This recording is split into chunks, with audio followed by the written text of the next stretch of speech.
Good afternoon, everyone, and welcome to today's webinar, Interim COVID Guidance and Maintaining Resuscitation Quality. My name is Stacia Hickey, and I am a Program Manager for the American Heart Association. Before we get started, I'd like to go over a few items so you know how to participate in today's event. All attendees are currently in listen-only mode. You may be listening in using your computer speaker system by default. If you would prefer to join over the phone, just select telephone in the audio pane of your GoToWebinar control panel and the dial-in information will be displayed. Attendees will also have the opportunity to submit text questions to today's presenters by typing your questions into the questions pane of the control panel. You can send your questions in at any time during the presentation. We will collect these and address them during the Q&A session of today's presentation. And now I would like to introduce today's presenters. We have Dr. Donna Edelson. Dr. Edelson is a hospitalist and executive medical director for rescue care and resiliency at the University of Chicago. She is a nationally recognized expert in hospital cardiac arrest and rapid response systems with a focus on harnessing big data analytics and innovative technology to identify subtle changes in clinical stability and integrate them into clinical workflows to prevent failure to rescue. Her work has been published in high-profile journals such as JAMA Circulation and the American Journal of Respiratory and Critical Medicine and has been cited over 10,000 times. She is the immediate past chair of the American Heart Association Get With the Guidelines Resuscitation Adult Research Task Force and lead author of the Interim Guidance for Basic and Advanced Life Support in Adults, Children, and Neonates with Suspected or Confirmed COVID-19. Dr. Edelson is also the president and co-founder of Agile MD, a clinical decision support startup, and was named by Becker's Hospital Review as one of the women in medtech to know. Next up, we have Dr. Ryan Morgan. Dr. Morgan is a pediatric intensivist at the Children's Hospital of Philadelphia and an assistant professor of anesthesia, critical care and pediatrics at the Perelman School of Medicine at the University of Pennsylvania. Dr. Morgan earned his MD from New York University School of Medicine and a master's in translational research from the University of Pennsylvania.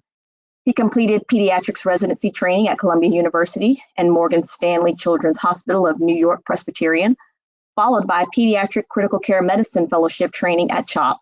Dr. Morgan's research focuses on pediatric cardiac arrest and cardiopulmonary resuscitation with an emphasis on cardiac arrest physiology and the tailoring of resuscitation therapies to individual patients. He conducts both laboratory and clinical studies in pediatric resuscitation and is involved in cardiac arrest quality improvement at local and national levels. He is currently the vice chair of the Pediatric Emphasis Group of the AHA's Emergency Cardiovascular Care Committee. And we also have Marcella Will.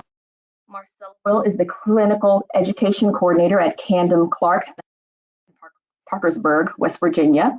Marcella obtained her Bachelor of Science in Nursing from Salem International University and her Master's of Science in Nursing from Bellarmine University. Marcella has teaching experience having taught dysrhythmia courses, AHA courses, and other classes for both clinical and non-clinical hospital employees at Camden Clark Medical Center. She is an AHA, ACLS, BLS, and PALS instructor. Marcella also authored content published in the American Association of Critical Care Nurses Procedure Manual for Critical Care in the 3rd edition. And our speakers for today do not have any conflicts with the content presented in today's presentation. And to begin our presentation, I will review a little background regarding cardiac arrest in the US and then also some of our quality programs related to resuscitation. So as we all know, I'm sure, in-hospital cardiac arrest occurs in over 290,000 adults each year in the United States. And before the outbreak of COVID-19, about 25% of patients who experienced an in-hospital cardiac arrest survived to discharge.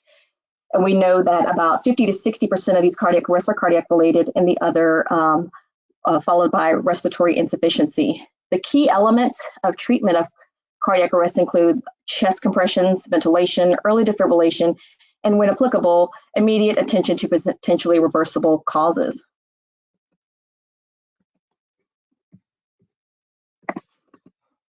Now I'll review our quality programs related to resuscitation. Get with the Guidelines Resuscitation is a in-hospital quality improvement program. It's a part of the American Heart Association's suite of quality improvement programs. It's the largest code event database in the world. We have over 1.4 million patient records entered and over 400 participating hospitals nationwide. This program has its roots in the American Heart Association's CPR program. And hospitals can track data for 4 event types. That includes our CPA, which is the cardiopulmonary arrest, medical emergency team events, that would be your rapid response team, post-cardiac arrest care for both in-hospital and out-of-hospital cardiac arrest, as well as acute respiratory compromise. And data captured in this tool is captured by our web-based patient management tool, which is powered by IQVIA. The purpose of the Get With the Guidelines Resuscitation program is to move hospitals towards improving their performance for in-hospital cardiac arrest. And of course, everything that we do with our quality improvement programs is evidence-based. And so the goal is to increase survival to discharge by focusing on key metrics, and these are evidence-based key metrics. That is decrease time to defibrillation, decrease unmonitored and unwitnessed arrest, decrease our time to chest compressions, and our time to epinephrine, and also the confirmation of the endotracheal tube placement. And now I want to talk a little bit about our resuscitation quality improvement program. And this is a partnership between the American Heart Association and Laerdal. And it's a resuscitation training program. It's to convey evidence-based content and provide opportunities for learners to apply knowledge and practice their critical skills.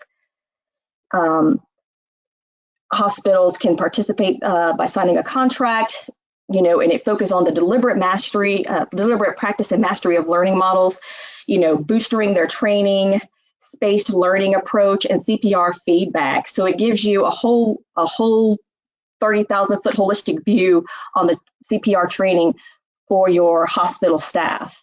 And then couple that with Get With the Guidelines Resuscitation, and then you have a really powerful partnership and a really great opportunity to create a resuscitation center of excellence at your hospital. You're using evidence-based resuscitation science, mastering those CPR skills. You're using aggregated high-quality clinical data, your hospital's data, and then you're able to benchmark with the largest cardiac arrest data registry in the world, which is the Get With Guidelines Resuscitation program.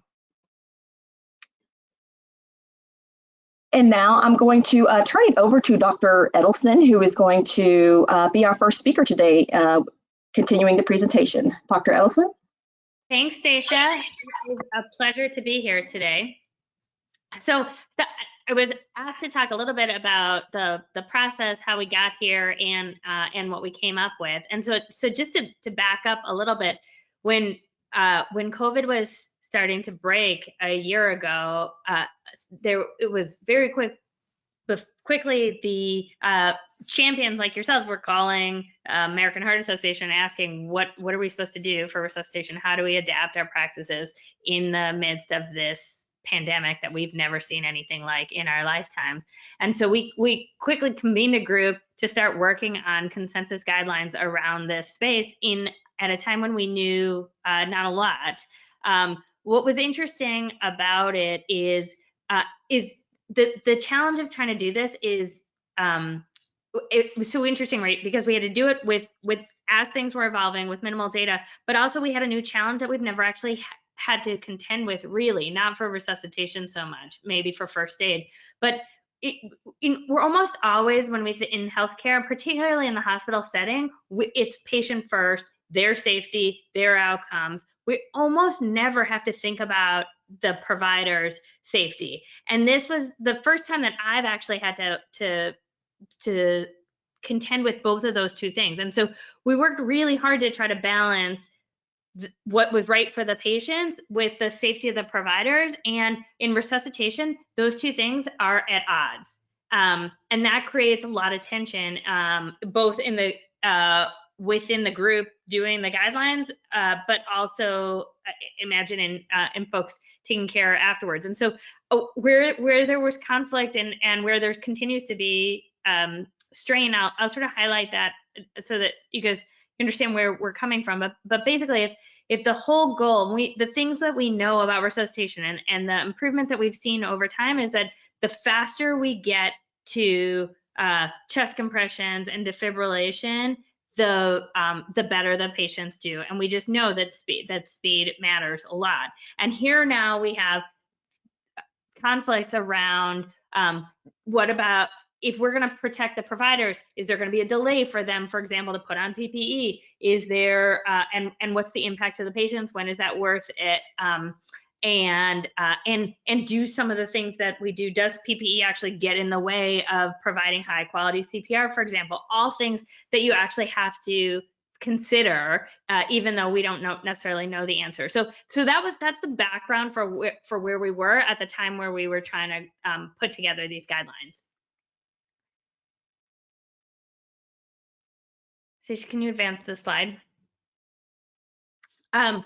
So we know what the issue is for patients. We've been dealing with that for a long time, how critical cardiac arrest is and the time sensitivity around it. But for providers, just to highlight the specific risks that we're talking about, it comes in a few different primary forms.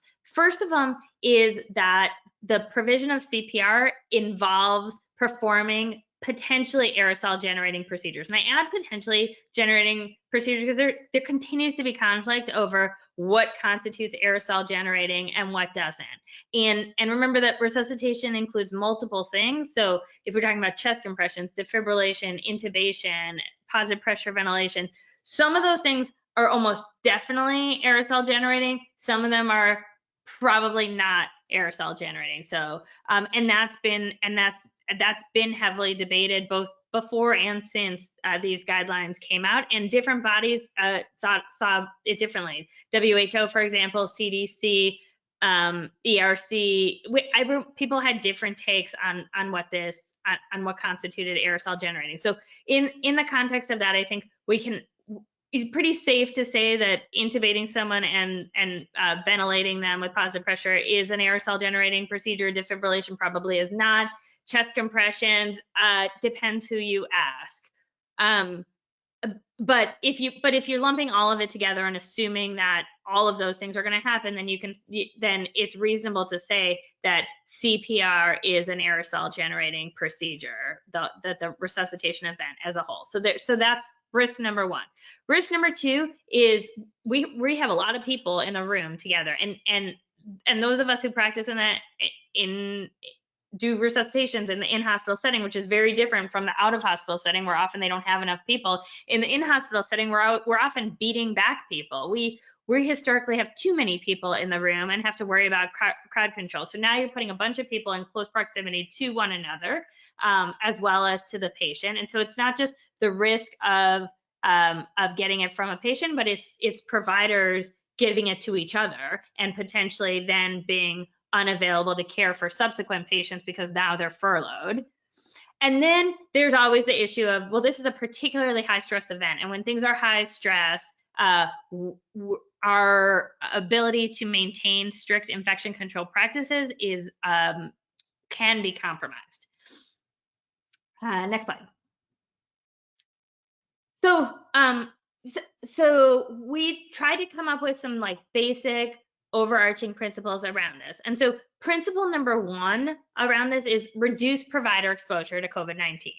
I think we can all agree that that's a primary goal. And the strategies that we attempted to use to do that was, so number one, we argued that before entering the scene, rescuers should don PPE to guard against contact with both airborne and droplet particles. We were pretty careful to not specify in there exactly what PPE, what specific PPE that meant. Because again, this was a hotly debated, is it? And both in terms of what was required, and also also the availability at the time, if you remember, was fairly compromised. And so the idea was that that would be something we would defer to local to local services to define what the appropriate PPE was to cover for both airborne and droplet precautions, recognizing that that the data was emerging and also availability was as well. Number two was limit personnel in the room to only those who are essential for patient care.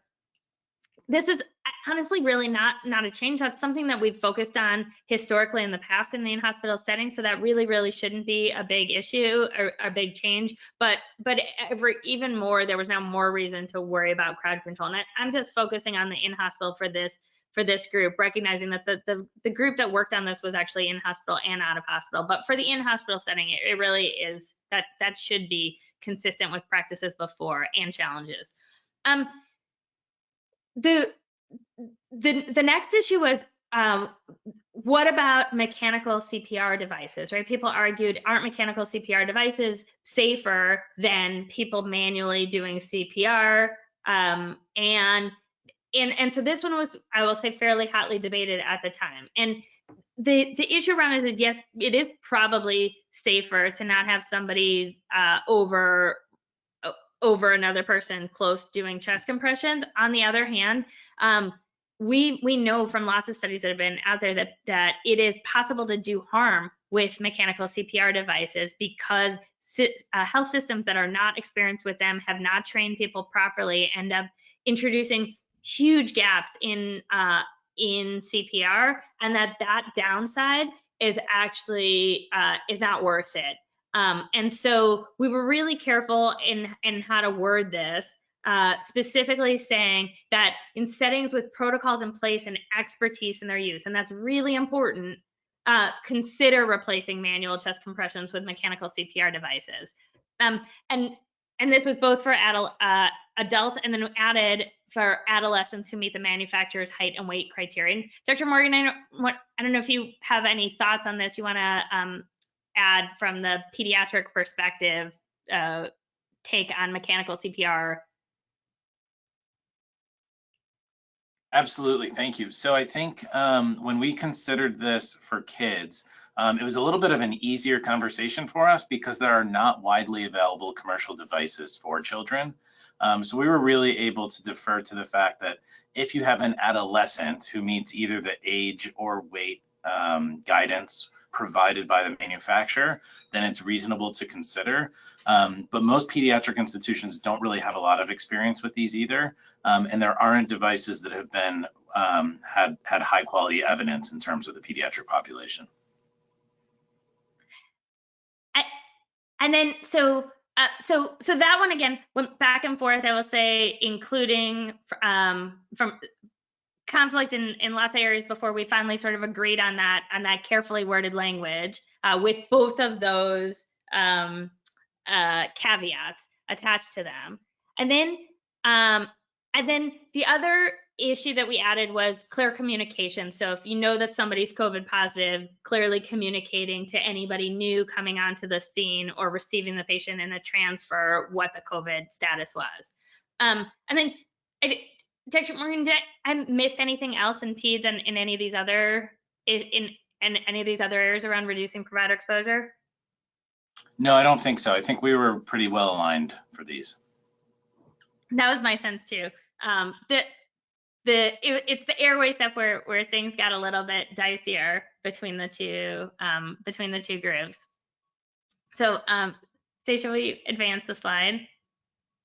All right, so that gets us to principle number 2, which was we wanted to prioritize oxygenation and ventilation strategies with lower aerosolization risk. And this, again, we really didn't know a lot of things, and there's an inherent conflict between the adult and the pediatric side in terms of how often the respiratory is the primary driver. And so I'll sort of run through a little bit what we were thinking on the adult side, but this is a place where I think it's really interesting to understand the conflict between the two sides.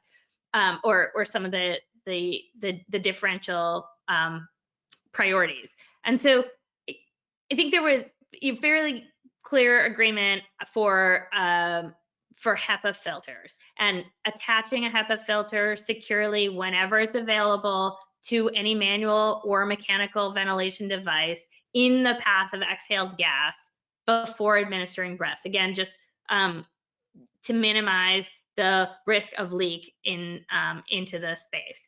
We talked about that after assessing the rhythm and defibrillating any ventricular arrhythmia, the patients in cardiac arrest should be intubated with a cuff tube at the earliest feasible opportunity. Now that is different because historically we have not prioritized intubation early. So this was a move to try to get people in a closed system, and the idea for that was, again, that it would be safer if they're in a closed system, connected, the endotracheal tube connected to a ventilator with a HEPA filter. We wanted to also minimize the likelihood of a failed intubation attempt, and so number one, by assigning a provider an approach with the best chance of first pass success. And another change in here was actually recommending pausing chest compressions to intubate, which we have not historically done before. We've actually advocated continuing to intubate, but the concern was that that increased the risk to providers. We suggested that video laryngoscopy could reduce intubator exposure to aerosol particles and should be considered available, but notice the very careful wording around. Anytime you see things like may and consider, those are hedge words. So those are places where we really didn't have data and didn't want to put people in a position to feel like they had to have it if they didn't already have it. Next slide, Stacia. And then it goes a little bit hairier around what do we do before intubation. So we suggested using a bag mask device with a HEPA filter and a tight seal. And this was, again, we should always be using a tight seal, but the emphasis on a tight seal is, again, new here. And we added that for adults, you could consider passive oxygenation with a non-rebreather face mask covered by a surgical mask. That was definitely a departure from the kids side. Just to finish these out before I hand it off to Dr. Morgan to talk about where they were thinking differently. If we talked about if intubation is delayed, that you might consider manual ventilation with a supraglottic airway or a bag mask device with a HEPA filter, and that once you were on a closed circuit, to minimize disconnections to reduce aerosolization. So Dr. Morgan, thoughts about how you guys were thinking about this differently and where you guys opted to depart? Absolutely. So I think as we were approaching this, we were applying the same principles. So we still wanted to prioritize oxygenation and ventilation strategies that had a lower aerosolization risk, but I think the risk benefit kind of weighed a little bit more towards maintaining our usual practices. And that, as Dr. Edelson alluded to, that really gets down to what the etiology of pediatric and hospital cardiac arrests are. And while pediatric and hospital cardiac arrests are often multifactorial in terms of their etiology, we know that upwards of 70 or 80% of kids have respiratory failure at the time of arrest, and frequently it's the cause of the arrest. And so when we were thinking about whether or not we wanted to endorse just passive oxygenation, a non-rebreathing face mask, and allowing or encouraging folks to avoid bag mask ventilation, we were pretty quick to kind of avoid going down that route. So that's, I think, probably the biggest place from a pure medical management standpoint that the two algorithms deviate, is that we're really encouraging people to go down the standard route in terms of the PALS guidelines, while still applying all of these same specific strategies for at least reducing risk. So we still encourage minimizing the number of folks in the room, closing the door of the room if you're able to, applying a HEPA filter, potentially intubating early, minimizing the likelihood of failed intubation attempts by pausing compressions, by choosing the best provider to place that tube right off the bat, and consider video laryngoscopy. But we still encourage, either the interrupted 15 to 2 or 30 to 2, or the continuous chest compressions in patients that are intubated, without substantially changing what we recommend just in the course of non-COVID events. And then just one other thought on this is it, do you think that on the pediatric side, you guys are actually better at maintaining a seal than on the adult side? Is it easier when the patients are smaller? I think for a lot of our patients, I don't know of actual data. I think for a lot of our patients, that's probably the case in terms of having one provider at the head of the bed for a small patient who can, use one hand to apply a good seal and then bag with the other. I think if you look at the actual population of children who end up having in-hospital cardiac arrest, it tends to be our complicated kids who sometimes don't necessarily have a normal facial anatomy or morphology. And so I think it's a mixed bag, but it's potentially, especially if you have a skilled airway provider, that may be the case that we're able to more effectively or consistently apply tight seal. I also think it's important to note that pediatric cardiac arrests, upwards of 90% of these are happening in ICUs, operating rooms, and emergency departments, as opposed to much lower rates as your work has shown in adults. And so it's usually the first person providing bag mask ventilation is often an intensivist or an anesthesiologist or an emergency medicine doc, as opposed to whoever the first person to run into a room on a general ward is. That's a great point. Stacia, we can move on. So the other thing we did that early on, there was also some concern about things like termination of resuscitation and appropriateness of starting. For the in-hospital setting in particular, this really wasn't a big change and consistent with stuff we'd always said, which is we should be addressing goals of care with sick patients. And so in COVID-19, that makes sense when we're admitting patients that we should be addressing their goals of care early on in the hospitalization. Regardless, that's not a change. That it's reasonable to have the health system institute policies that guide frontline providers rather than leaving it up to them to make difficult decisions. And specifically, it was taking into account patient risk factors to estimate likelihood of survival. Again, nothing we haven't always advocated pre-COVID and will continue to advocate for afterwards. And then that any of those policies should be communicated clearly to patients and or the proxy during discussions of goals of care. One of the other things that came up around was, should we be putting all these patients on ECMO or extracorporeal CPR? And that was something that there just wasn't data for and not a lot of enthusiasm for advocating for it at the time or still. Anything else on this one? Dr. Morgan, you would add? No, I think we also applied the same principle. I think when we look at the actual algorithms, we'll see we didn't put this consider appropriateness right at the top of the algorithm because I think pediatric institutions, certainly at the beginning of this, were not under the same strains as adult institutions. And this is such a rare event in children, thankfully, that we felt like these conversations should be happening regardless. And we didn't necessarily think that we needed to draw attention to that right off the start for pediatric events. Good point. So we took all those guidelines. I will say inside the manuscript is this high level table. If anybody's looking for a way to summarize everything we did, I think this sort of covers it and everything we just did. So we can skip this slide, but it's there if people are looking for it. So the next thing we had to do as part of it was adapt the guidelines, and the goal in here was to try to keep them as similar as they were, trying to make as few changes as we can to them so that they weren't jarring to people, but still cover the things we wanted to do.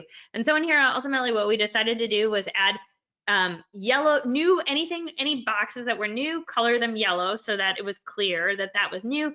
And then bold, if it was in an existing box and it was a change, bold it, or underline it, or bold and underline it if we needed additional emphasis. So you can see that the Don PPE box was a brand new one, and you can see, and you'll see it, the difference here that Dr. Morgan just highlighted, but we talked about limiting personnel and also considering the resuscitation appropriateness in here.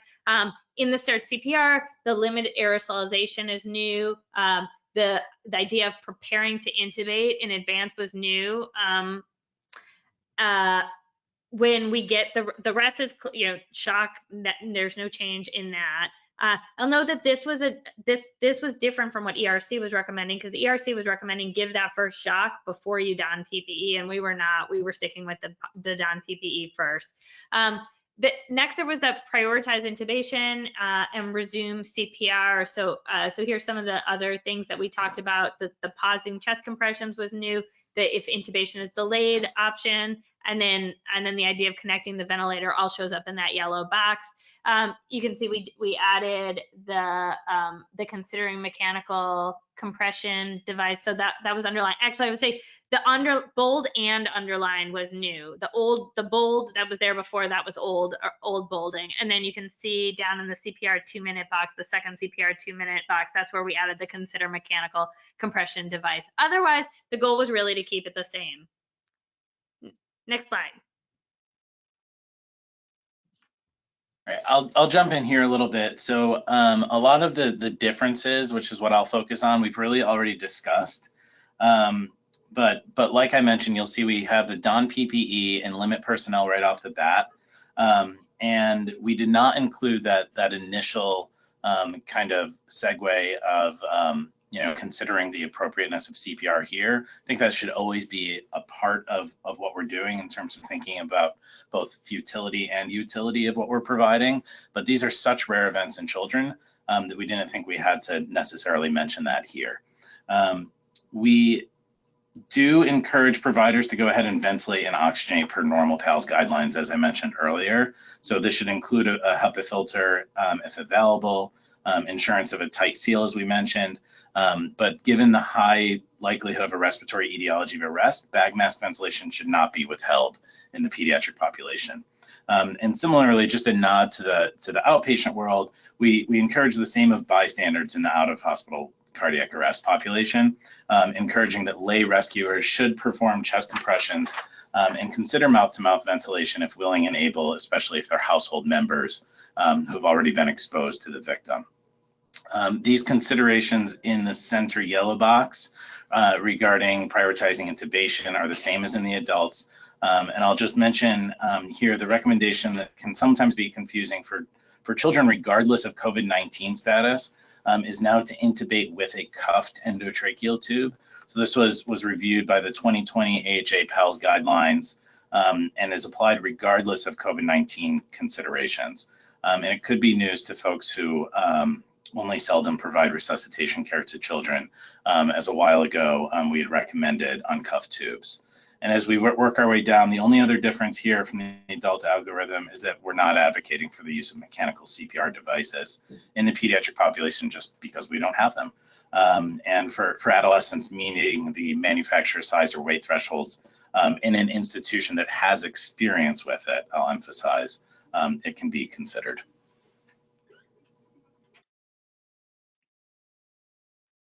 So there were, we had a section in there specifically focused on in-hospital cardiac arrest. It's hard to do any of this work without talking about the pre-arrest setting. So one of my passions, which is specifically, again, we talk about addressing goals of care, monitoring patients, recognizing these patients are higher risk. The idea of potentially, if you recognize that a patient is high risk to require an aerosol generating procedure, that you might anticipate in advance moving them to a negative pressure room if you don't have, if available. And then the other thing is closing doors when possible to prevent airborne contamination of adjacent indoor spaces. just to move us through, the other thing was, in the in-hospital setting, often these patients are intubated already at the time when they have the resuscitation. And so this is similar to the ideas before, was just consider leaving them on it with the HEPA filter to maintain the closed circuit, and adjust the ventilation settings to allow asynchronous ventilation, so that you're timing your chest compressions with ventilations in newborns in particular. We talked about then adjusting after ROSC, adjusting your ventilator settings back, so you weren't stuck in the wrong settings. Anything else, Dr. Morgan, you would add on this one? Just that, we have really limited data from pediatrics in terms of what kind of ventilator settings can be provided effectively during CPR. We also don't have great data for what kind of ventilation we provide by hand ventilation. So, we're trying to study this locally, but I think just keeping an eye on what you're doing and sticking to the basics of looking for chest rise and really assessing whether or not you think you're effectively ventilating your patient during CPR is going to be important regardless of which method you're going with.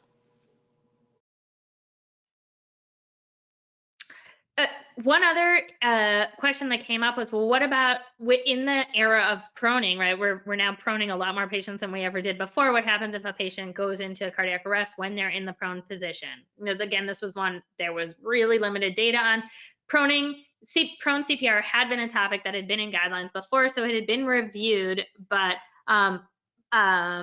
so we pulled from that. But essentially, the consensus was that if possible, it's preferable to, if a patient doesn't have an advanced airway, it's preferable to put them in a supine position to resuscitate them.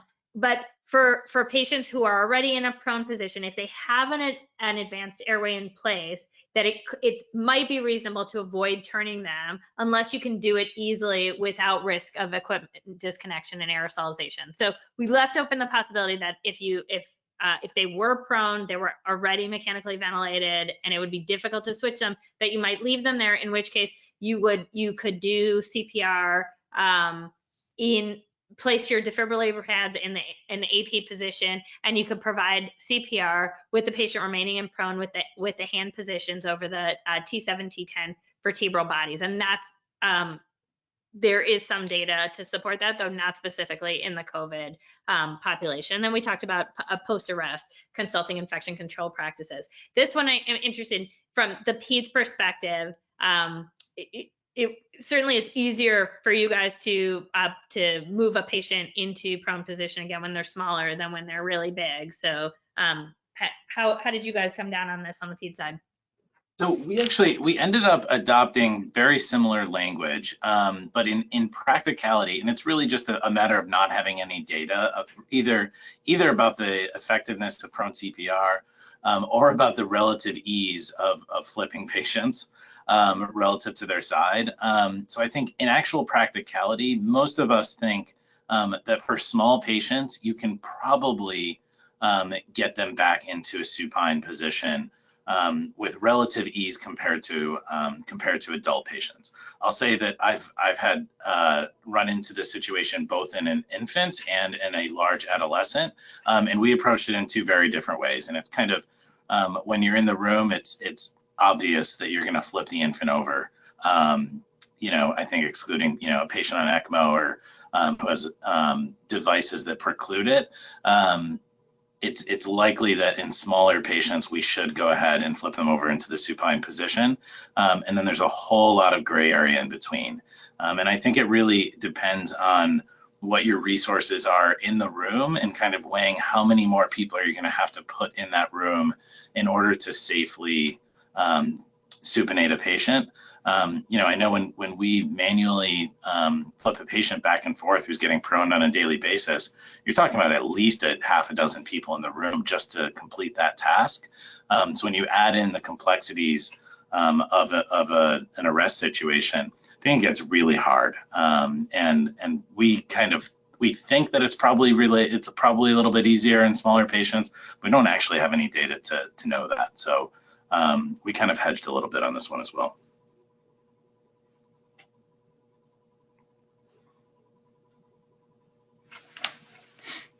Now, Good just morning. kind of, yep. So I'll briefly run through these neonatal considerations, and I'll just point out that most of these are really reiterations of standing neonatal guidance, just kind of emphasizing some of the things that probably unnecessarily result in aerosol generations.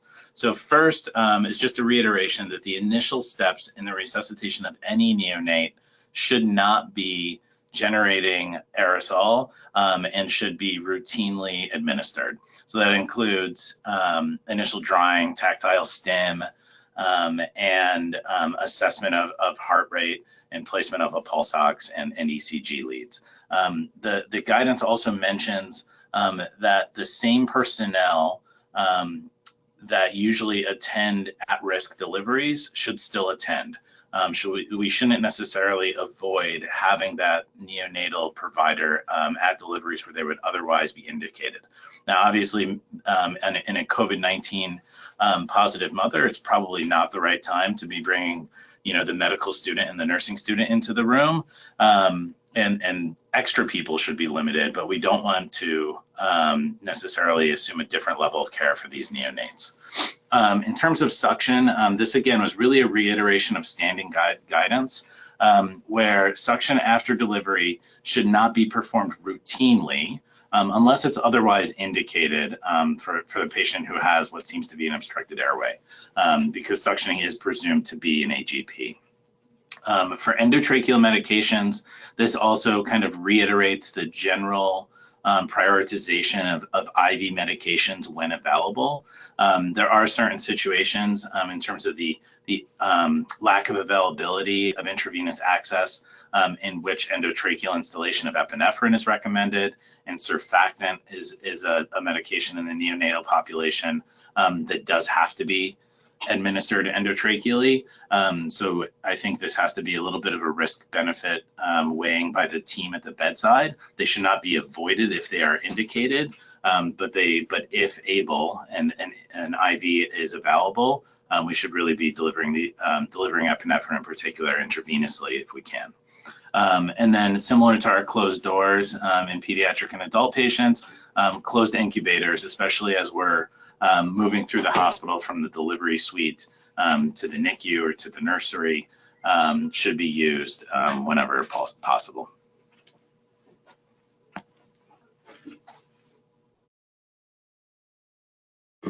Thank you, Drs. Edelson and Morgan. We'll now transition to our best practice sharing, and I'm going to turn it over to Marcella Will with Camden Clark Medical Center. Just give us a moment here, and she will share her screen and talk about her hospital's journey with maintaining resuscitation quality while navigating a pandemic. Can you see my screen? We can see your screen. We're not seeing the PowerPoint, we're seeing your email. You know what? Would you like to answer some of them for me? No, ma'am, I have a box of my own. Let me see if I can get that over to you. How about now? Yes, we can see your PowerPoint presentation. Okay, thank you. Whoops.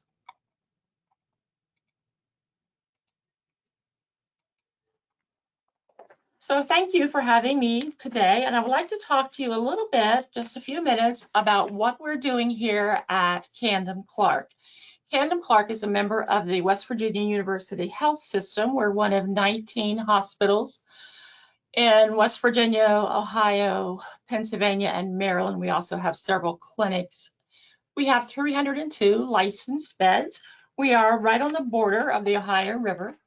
And we are the first hospital in West Virginia to adopt the RQI program. It was only by 2 weeks, but we're really proud of that. And we've been a participant in Get With The Guidelines resuscitation since 2010. And prior to that, we were with NR CPR since 2002. This year, we received the American College of Cardiology for Excellence in Cardiac Care, including our resuscitation. And in 2020, we got the Silver Award with Get With The Guidelines, and I believe we're getting the gold award this year, so we are pleased with that. So we began, as I mentioned, in 2010. And when we talked about why would we want to do this, well, we know that Get With the Guidelines, Resuscitation, and the vision of our hospital and our system is to provide the best care we can for our patients. And that includes best practices, evidence-based learning, and we know that these two go together. And Get With the Guidelines makes it easier for our teams to put that proven knowledge and guidelines to work. We can compare ourselves to facilities of like size, not only locally, but nationally. So we were very excited about doing this. When we first started back in 2017, you can see on this slide here, we have had a positive increase in the number of patients who survive the initial code. We believe that every clinician everywhere in our facility needs to be able to deliver that high quality CPR.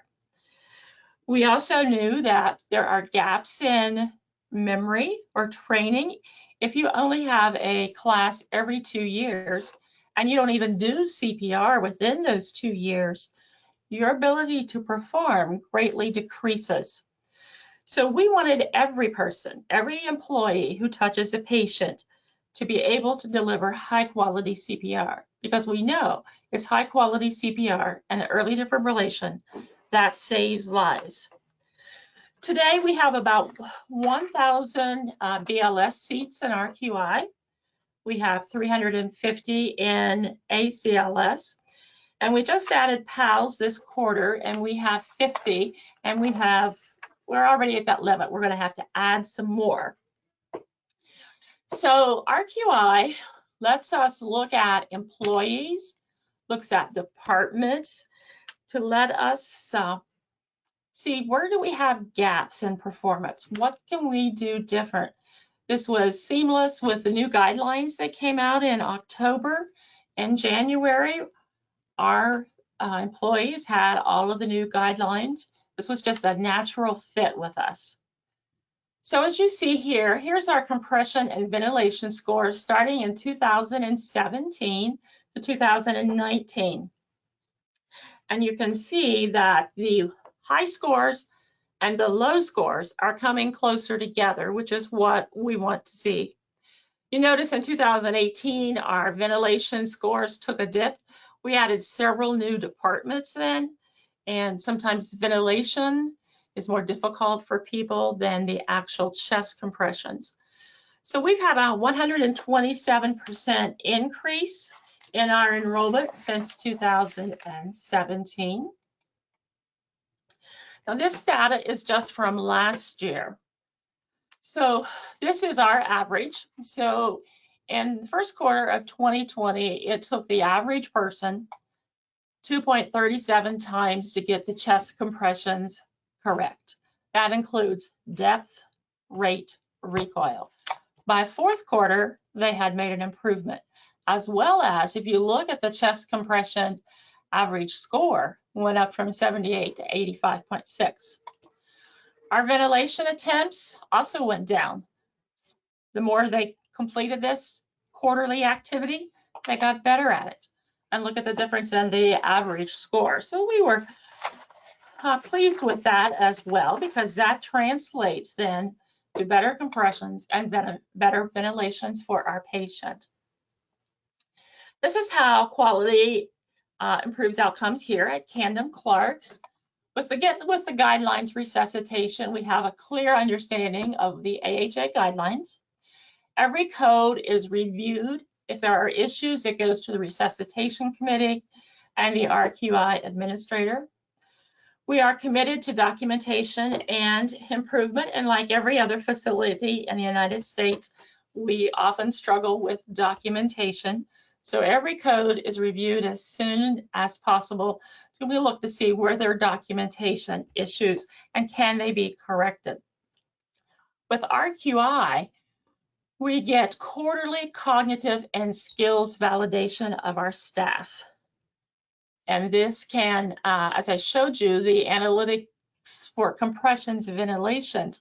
Not only can we look at this house-wide, we can do it by department, we can do it by individual. For example, if we have, fortunately for us, few pediatric codes, but if we notice perhaps the EDs having some issues with pediatric ventilation, we can work with them, provide them extra education, extra in-services on that. Throughout the pandemic, we were able to continue CPR skills, the mastery and the compliance with that. We didn't need to cancel classes. They could continue once a quarter, completing the cognitive part on our LMS system, going to the cart, completing their skills. So even though American Heart, and we were thankful that they did give extensions, we were able to continue that. However, with social distancing, it became an issue for us with new hire orientation and how would we do CPR. We do not have facilities large enough that we could do 20 people 6 feet apart with all the equipment that is needed. So we decided we would try implementing those people immediately into RQI. With RQI, you have two choices. You can put them in an entry level. Maybe it's somebody who comes with a current card or their card expired just last year. Or there's a prep course, someone who hasn't had CPR in 5 years or never had it. And this has saved time not only for us as an institution as far as instructor time, but it's also saved time for the new hire, because instead of setting in a 3.5 to 4 hour class, they work through at their own pace. If it's an experienced person, they often get through the cognitive part very quickly, go do their skills, then they can spend the rest of that time that they would have been sitting in a class on their unit being oriented. So that has saved us time and money for the new hires. The outcomes we have are this continuous cycle of documentation, measuring it. What are we improving? Continuing that. As our earlier speakers mentioned, we did mock codes with the COVID guidelines that came out, and getting the PPE on was the most time-consuming. So we had several COVID units, and we practiced with our staff on getting that PPE in, having somebody at the door, limiting the number of people that could go in.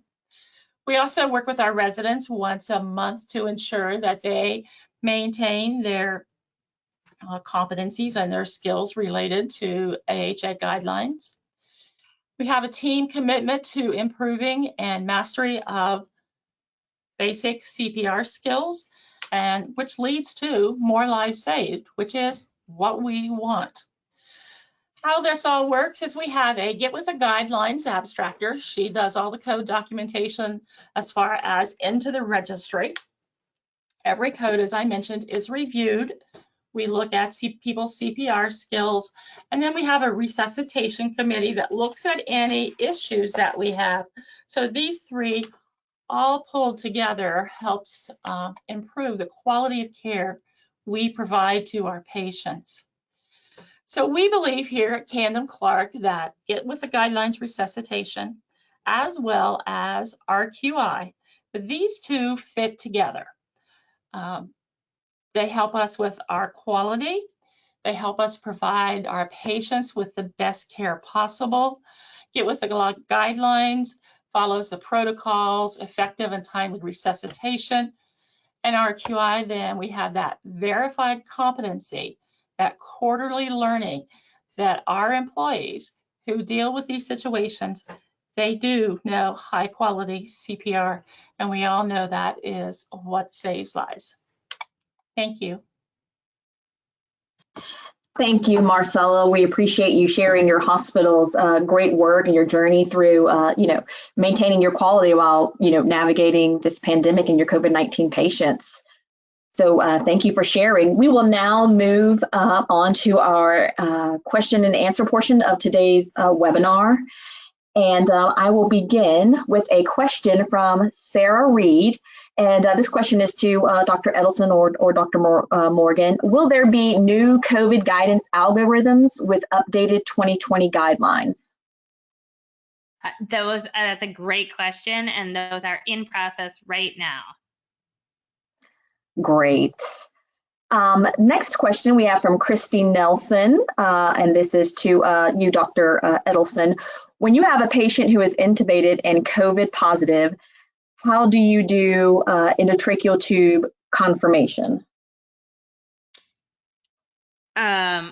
If they're so if we're intubating them, we still use end tidal to verify it if we haven't done direct laryngoscopy, and if they were already intubated at the time, we don't reconfirm it, if I understood the question correctly. Okay. Oh, thank you.